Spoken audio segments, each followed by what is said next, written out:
Diariamente todos nosotros vivimos circunstancias que creemos que nos amenazan. Amenazan nuestra vida, nuestra comodidad, nuestra paz, nuestro bienestar.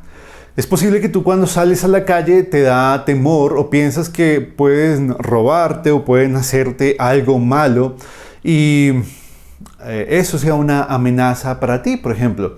Pero también hay otro tipo de amenazas en nuestra vida. Por ejemplo, la pérdida de un trabajo o dificultades económicas, cuentas por pagar o la enfermedad tuya o la de un ser querido, por ejemplo, también.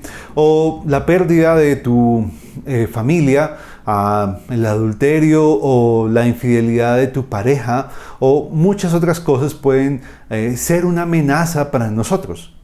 La verdad es que las amenazas son una realidad en el mundo a causa de nuestro pecado. Por eso, como hijos de Dios, necesitamos entender cómo debemos enfrentar las amenazas. Y la historia de hoy nos va a enseñar a cómo debe ser nuestra reacción, cuál debe ser nuestra reacción cuando las amenazas lleguen a nuestras vidas.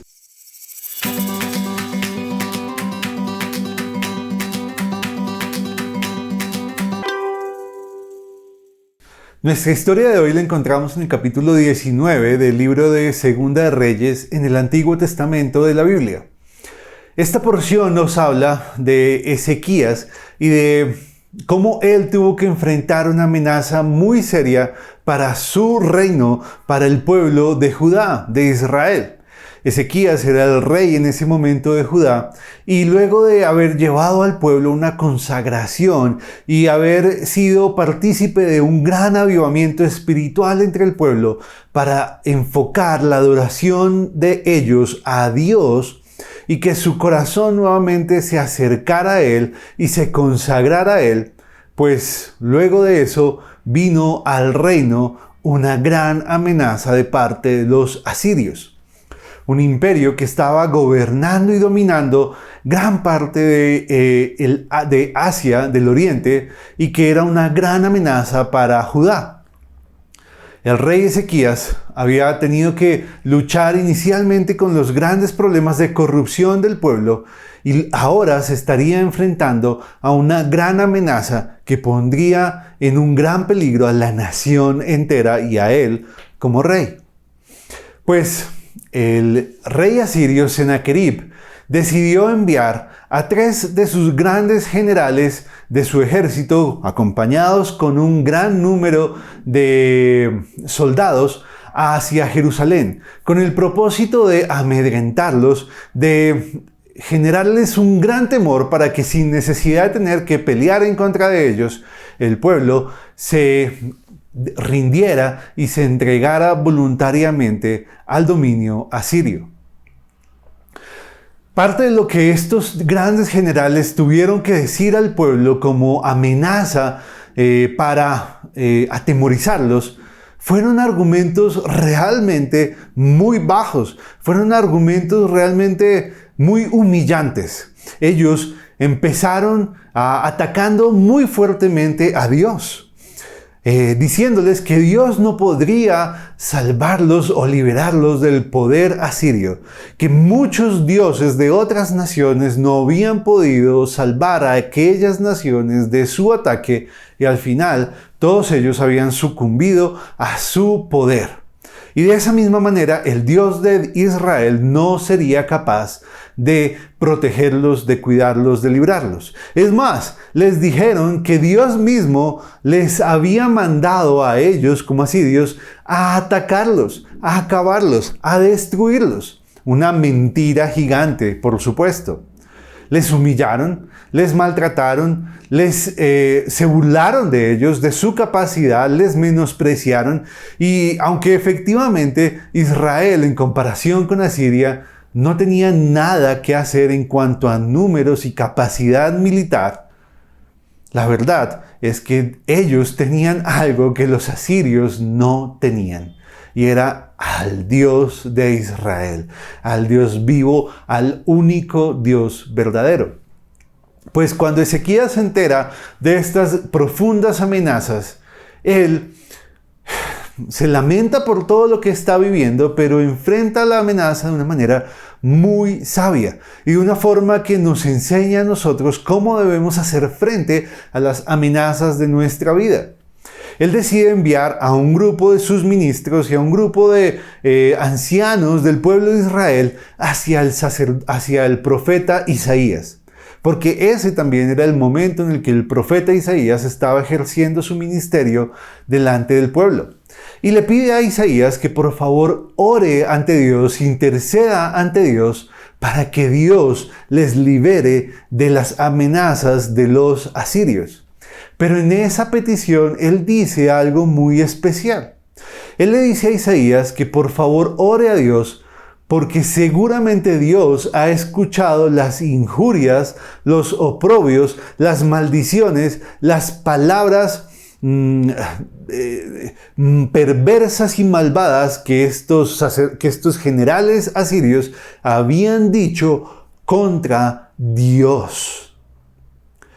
Y es importante esto porque aunque ellos hablaron mal directamente en contra de Dios, muchos de sus argumentos estaba enfocado en el pueblo israelita, en contra del pueblo. Pero Ezequías tenía una visión y un entendimiento mucho más amplio de las circunstancias, lo que estaba pasando, y él entendía que estas amenazas no eran directamente contra el pueblo o contra Ezequías mismo, sino contra el nombre de Dios, contra Dios mismo. Muchas referencias en la palabra de Dios nos dicen que ellos como nación, como pueblo, fueron escogidos por Dios para llevar su nombre, para ser un testimonio de Él delante de todas las naciones, para cumplir o ejercer un sacerdocio santo delante de todos los demás y que ellos fueran y sirvieran de testimonio del nombre de Dios, del poder de Dios. Así que Ezequías entendía que esto no era una amenaza contra él o contra el pueblo israelita únicamente. Era una amenaza contra el nombre de Dios, porque Dios estaba con ellos.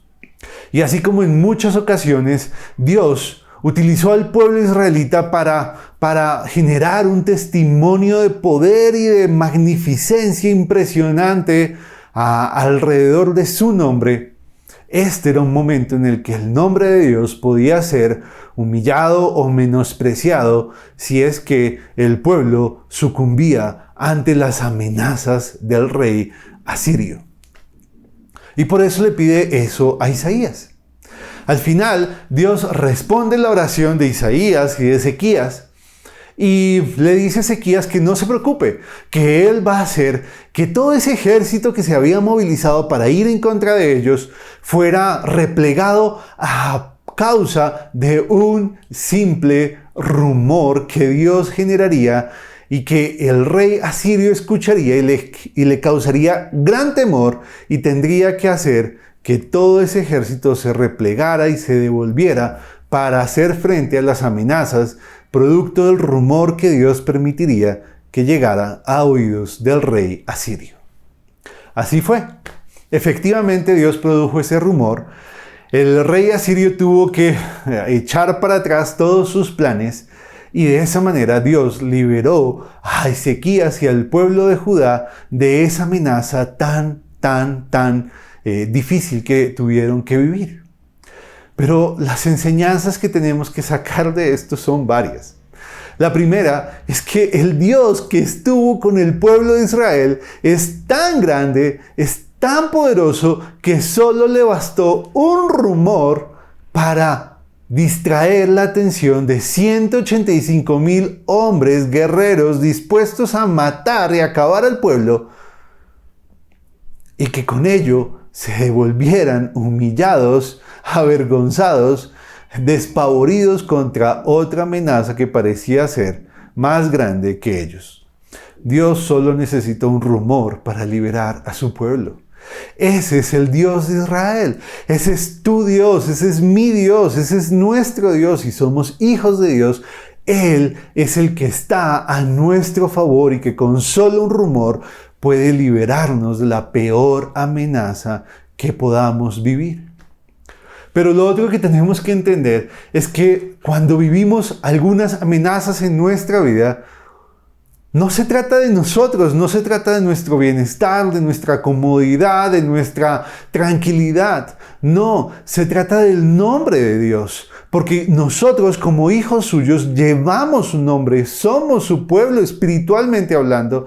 Él nos ha escogido para ser sacerdotes suyos, testimonio suyo delante de todo el mundo.